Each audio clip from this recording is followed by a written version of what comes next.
Hi hello అందరికి నమస్తే, welcome to our channel. నా పేరు రవీందర్.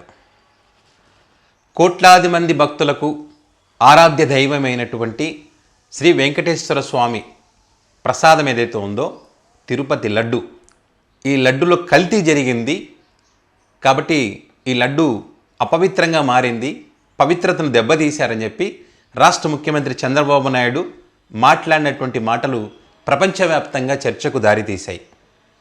సో ఈ లడ్డూపై వివాదం రోజుకొక మలుపు తిరుగుతున్నటువంటి క్రమంలో ఈ వారం 10 రోజుల తర్వాత మరి ఏదైతే వ్యాఖ్యలు చేసినటువంటి చంద్రబాబు నాయుడు రోజుకొక మాట మాట్లాడుతూ ఇప్పుడు రూట్ మార్చారు.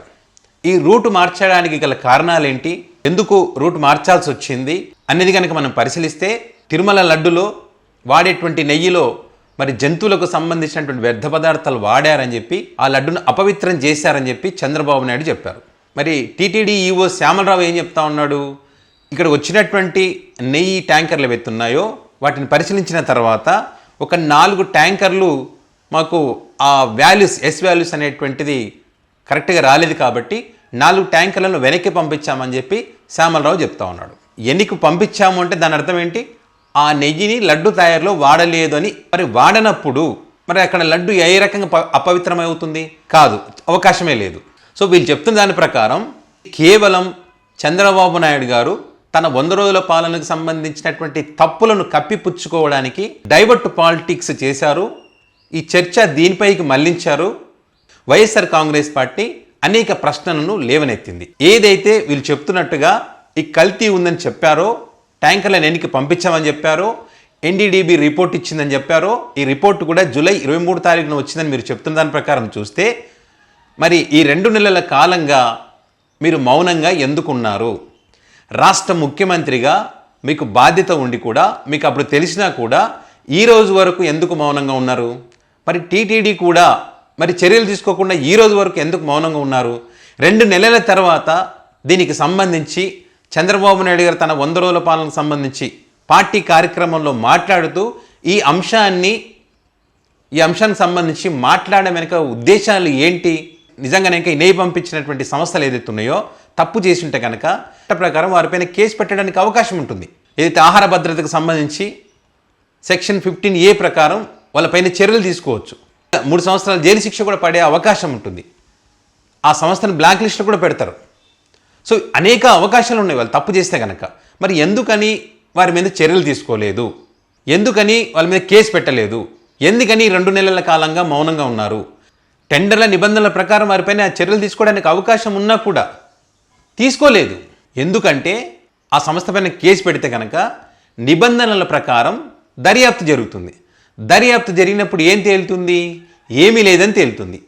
ఆ నెయ్యిని పంపించినటువంటి ఆ సంస్థలు కూడా చాలా క్లియర్గా కరాఖండిగా చెప్తున్నాయి, మేము ఎలాంటి కల్తీ నెయ్యిని మేము పంపలేదు, మేము ఏ విచారణకైనా మేము సిద్ధంగా ఉన్నామని చెప్పి కూడా ఆ సంస్థలు కూడా చెప్తా ఉన్నాయి. కాబట్టి కేసు పెట్టారనుకోండి, విచారణ చేపట్టారనుకోండి, అప్పుడు ఏమవుతుంది?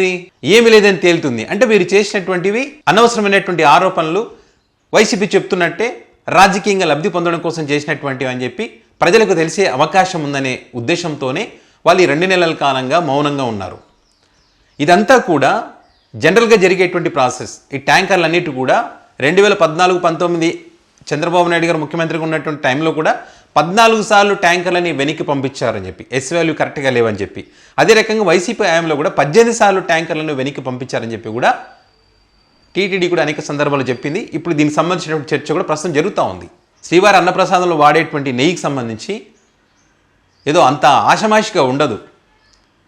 అనేక టెస్టులు నిర్వహించి వాటన్నిటి పరిశీలించిన తర్వాతనే అక్కడ ఆ నెయ్యిని వాడతారు. ఇది కొన్ని దశాబ్దాలుగా జరుగుతున్నటువంటి ప్రక్రియ. అది చంద్రబాబు నాయుడు గారు కూడా తెలుసు. ఇప్పుడు జగన్మోహన్ రెడ్డి గారు ప్రధానమంత్రికి లేఖ రాసిన తర్వాత తప్పు చేయాల్సిందంతా చేసి మళ్ళీ ఏ ధైర్యంతో జగన్మోహన్ రెడ్డి ఈ రకంగా ప్రధానమంత్రికి లేఖ రాస్తారని చెప్పి చంద్రబాబు నాయుడు గారు అంటున్నారు. తప్పు చేయలేదనే ధైర్యంతోనే వాళ్ళు లేఖ రాశారు, విచారణ చేపట్టమని చెప్పే. మీరేం మొదట్లో దీనికి విచారణ అక్కర్లేదు, తప్పు చేశారు వీళ్ళు అని చెప్పి మీరు చెప్పారు. ఇప్పుడు తీవ్రమైనటువంటి వ్యతిరేకత రావడం, ప్రధానమంత్రికి లేఖ రాయడం, ప్రపంచవ్యాప్తంగా చర్చకు దారితీయడం, మీరు ఉన్న అనేక ప్రశ్నలకు మీ దగ్గర సమాధానం లేకపోవడం, మరి కేసులు ఎందుకు పెట్టలేదు, 2 నెలలు ఎందుకు మౌనంగా ఉన్నారని చెప్పి ఇవన్నీ అనేక ప్రశ్నలు తలెత్తుతున్నటువంటి పరిస్థితి. మరి టీటీడీ ఈవో శ్యామలరావు గారు మాట్లాడేటువంటి మాటలకు కానీ, అదేవిధంగా మీరు మాట్లాడుతున్నటువంటి మాటలకు కానీ, అదేవిధంగా మీ కుమారుడు నారా లోకేష్ మాట్లాడుతున్నటువంటి మాటలకు కానీ ఎక్కడ కూడా పొంతనలేనటువంటి పరిస్థితుల్లో మేము విచారణ చేపడతామని చెప్పి మీరు సిట్టును ఏర్పాటు చేస్తున్నామని చెప్పారు. సిట్ దర్యాప్తు చేసి ఏమవుతుంది? మీకు అనుకూలంగా రిపోర్ట్ వస్తుంది. కాబట్టి సిట్ దర్యాప్తు కాదు ఇక్కడ చేయాల్సింది, ఖచ్చితంగా సుప్రీంకోర్టు సిట్టింగ్ జడ్జితో విచారణ జరిపించాలి, లేదా సిబిఐతోనైనా విచారణ జరపాలని చెప్పి వైఎస్ జగన్మోహన్ రెడ్డి ప్రధానమంత్రికి లేఖ రాశారు. చంద్రబాబు నాయుడు గారు అబద్ధాలు చెప్పడంలో దిట్ట, తన రాజకీయ అవసరాల కోసం దేనైనా వాడుకుంటారు. ఇప్పుడు అన్ని అస్త్రాలు అయిపోయాయి కాబట్టి ఇప్పుడు పవిత్రమైనటువంటి కోట్లాది మంది ప్రజల ఆరాధ్య దైవమైనటువంటి శ్రీవారిని వాడుకొని రాజకీయంగా లబ్ధి పొందాలని చూస్తున్నారు. కాబట్టి ఆ పవిత్ర పుణ్యక్షేత్రాన్ని అపవిత్రం చేయొద్దని చెప్పి చివాట్లు పెట్టండి అని చెప్పి మరి సిబిఐ విచారణ చేయాలని చెప్పి జగన్మోహన్ రెడ్డి ప్రధానమంత్రిని కోరినటువంటి పరిస్థితి, లేఖ రాసినటువంటి పరిస్థితి. ఇందులో తప్పేముంది? తప్పు చేయలేదు కాబట్టి జగన్మోహన్ రెడ్డి లేఖ రాస్తారు. మరి మీరు ఇదంతా జగన్మోహన్ రెడ్డి తప్పు చేశారని చెప్పి మీరు అనుకుంటే కనుక సిబిఐ విచారణకు మీరు ఓకే చేయండి, సిబిఐ విచారణ జరగాలని మీరు ముందుకు రండి, తప్పే ఉంది. కానీ ఇవన్నీ చేయటం లేదు. ఎందుకంటే నిజమేదో అబద్ధమేదో బయటకు వచ్చేటువంటి అవకాశం ఉంటుంది. ఏర్పాటు చేసినటువంటి ఏదైతే కమిటీ ఉందో ఈ కమిటీ ద్వారా అయితే అన్ని కప్పిపుచ్చవచ్చు అనేదే ఇక్కడ క్లియర్గా కనపడుతున్నటువంటి అభిప్రాయాలు ఎక్కువగా ఉన్నాయి. తెలుసో తెలియక తప్పు జరిగి ఉంటుంది, మొదట్లోనేమో తప్పు జరిగింది, ఎలాంటి పుట్టుకు పుట్టారు మీరు, ఇంత దుర్మార్గంగా వివరిస్తారని చెప్పి మీరే మాట్లాడారు. జంతువులకు సంబంధించినటువంటి ఫ్యాట్ ఉందని కూడా మీరే అన్నారు. మళ్ళీ చివరకు కలిసి ఉండే అవకాశం ఉంటుందని చెప్పి మళ్ళీ మీరే అన్నారు. అంటే మీకే క్లారిటీ లేదు. కాబట్టి ఆషామాషిగా వదిలేసేటువంటి వ్యవహారం అయితే ఇది కాదు. మీరు రాజకీయంగా అనేక యూటర్న్లు తీసుకొని ఉండవచ్చు, కానీ ఈ విషయంలో మీరు యూటర్న్ తీసుకోవడానికి అవకాశమే లేదు. ఖచ్చితంగా మీరు ఏదైతే ఆరోపణలు చేశారో ఆ ఆరోపణలు నిజమా కాదా అని చెప్పి న్యాయబద్ధంగా విచారణ జరగాల్సినటువంటి అవసరం ఉంది. మీరు జగన్మోహన్ రెడ్డిని రాజకీయంగా దెబ్బతీయాలనుకుంటే మీరు ఇచ్చినటువంటి హామీలను అద్భుతంగా అమలు చేయండి, అద్భుతమైనటువంటి పాలన అందించండి. ఖచ్చితంగా ప్రజలు మిమ్మల్ని అనుకుంటారు మళ్ళీ. సో ఆ రకంగా రాజకీయంగా ఎదుర్కోవాలి, రాజకీయపరమైనటువంటి అంశాల మీద ఆరోపణలు చేయాలి.